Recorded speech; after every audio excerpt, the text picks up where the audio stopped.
dans la Minute Auto. Aujourd'hui on parle de l'espace F1, un projet fou qui réunit deux véhicules que tout oppose. Je vous propose de remonter dans le temps pour mieux comprendre ce véhicule incroyable. C'est parti. Stop. Juste avant de commencer cette vidéo, j'en profite pour vous parler de deux projets similaires à l'espace F1 qui arrivent bientôt sur YouTube. Tout d'abord, le multiplat de la chaîne Villebrequin, il va subir une énorme transformation et va fusionner avec une Corvette C7 pour atteindre plus de 1000 chevaux. Le second projet est lui directement lié à la vidéo du jour, puisque Franck de la chaîne Movie Car Central va recréer un espace F1 de toutes pièces en partant d'un Renault Espace 2V6. Il a pu aller voir l'espace F1 original il y a quelques jours au musée Matra à Romorantin. Je vais d'ailleurs utiliser quelques plans de sa vidéo dans celle d'aujourd'hui. Bref, revenons au sujet de cette vidéo, l'espace F1. Nous sommes en 1994 et Renault veut marquer le coup pour fêter les 10 ans de l'espace et célébrer le titre de champion du monde de F1 acquis en 1993 avec Williams et Alain Prost. Ainsi naît l'espace F1.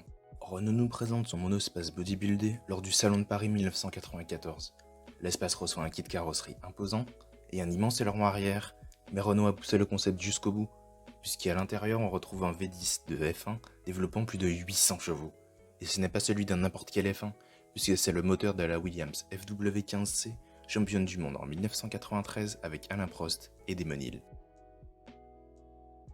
Ayrton Senna devait être le pilote de l'espace F1, mais malheureusement, le 1er mai 1994, lors du Grand Prix de Saint-Marin à Imola, il meurt suite à une sortie de piste. Ce sera donc Alain Prost, quadruple champion du monde et jeune retraité de la Formule 1, qui le remplacera. Renault a voulu pousser le concept jusqu'au bout, afin que l'espace F1 ait des performances proches d'une Formule 1. Il est donc construit en grande partie avec de la fibre de carbone et bénéficie d'imposants appendices aérodynamiques comme son immense aileron arrière. Côté performance, l'objectif est accompli, avec un 0 à 100 km/h en seulement 3 secondes, un 0 à 200 en moins de 7 secondes et une vitesse de pointe de 310 km/h. Cependant, le comportement instable à haute vitesse de ce monospace effrayait les pilotes qui l'ont conduit. L'espace F1 n'a donc jamais atteint sa vitesse de pointe. Maintenant que je vous ai parlé des performances incroyables de cette Formule 1 à 4 places, on va se pencher sur les détails techniques qui permettent à ce monospace d'avoir des performances hors du commun. Le train arrière, qui encaisse les 800 chevaux du V10 atmosphérique, est celui de la F1 Williams, championne du monde en 93. Cependant, Renault était resté très flou sur l'origine du train avant, mais désormais, grâce à la vidéo de Franck de Movie Car Central, on sait qu'il s'agit d'un train avant provenant d'une Venturi préparée pour les 24 heures du Mans, qui a été adapté sur l'espace F1.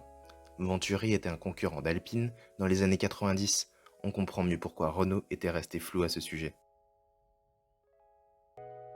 L'habitacle a été entièrement vidé pour gagner un maximum de poids. Le compteur provient de la Formule 1 Williams et est gradué jusqu'à 15 000 tours minute. Le volant en carbone est équipé de 2 boutons qui font office de palettes et servent à passer les rapports. Le moteur est situé en position centrale arrière.